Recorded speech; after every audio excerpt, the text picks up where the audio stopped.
Naniniwala ka ba na kung anong meron ka ngayon o kung saan ka man ngayon, yan yung resulta ng mga actions mo in the past?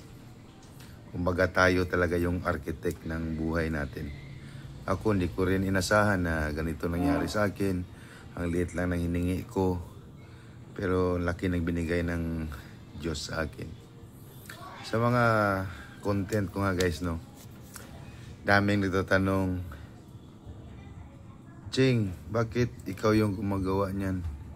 Saan si Segundo? Saan si Tercero? Bakit ikaw yung gumagawa niyan? Kung ikaw ang gumagawa niyan, ibig sabihin mahina yung leadership. Yun yung mga nababasa ko na comment. Sa akin wala naman yun guys, kasi kanya-kanya naman tayo ng estilo, no?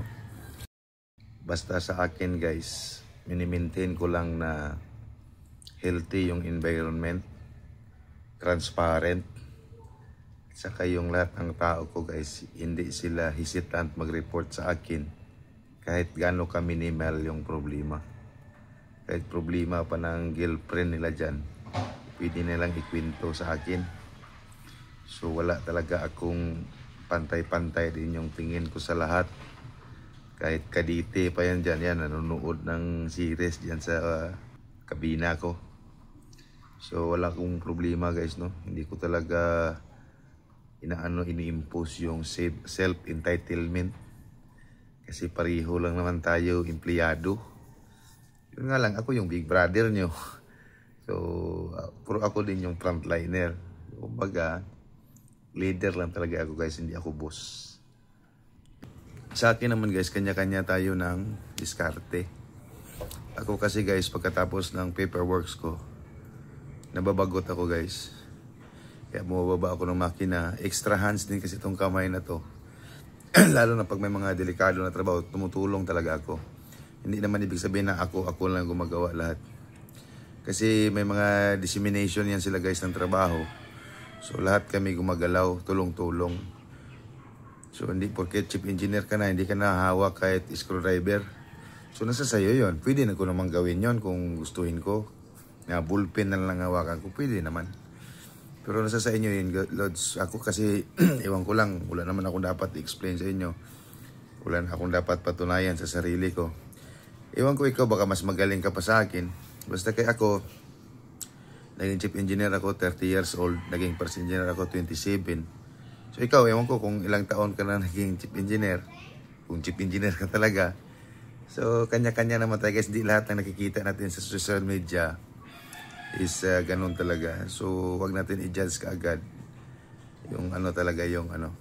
Pero basta ako guys, alam ko na susurvive ako sa every contract ko. Nagagawan ko ng paraan yung mga bagay-bagay. At saka, nag-i-enjoy ako guys sa overwhelming trust and confidence ng company sa akin. Kahit ako yung youngest chief engineer sa company namin. So, yun lang guys, no? So, sa mga nagko-comment ng San Segundo, Tercero, andyan sila guys, nagtatrabaho din. Kasama ko. Siyempre, ako gumagawa ng content. So, nabibidyohan ko talaga yung sarili ko. So, ganun lang guys, no?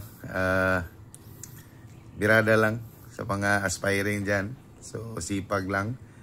Kasi hindi naman kasi nakukuha yung mga bagay-bagay sa salita. So, kailangan talaga ng may gawa at saka may ano talaga guys, prueba na kaya mo na yung trabaho. So, basta ako guys, ganito lang ako. Wala naman akong ego. Kaya ko pa rin umupo sa bangkita. Kahit chief engineer ako. So, nasa sa inyo naman yun kung paano nyo i-portrait yung sarili nyo. Basta ako, I'm always making complicated things simple. So, hindi naman talaga rocket science yan eh. Kasi ayaw ko talagang bitawan tong salita na to. Totoo lang guys. Ako nga parang hesitant ako magpakilala na marine engineer. Alam nyo kung bakit. Daming magagalit dito, daming mag-disagree o magano. Pero hindi ko naman nila lahat. If not all but most of the marine engineers are dumb.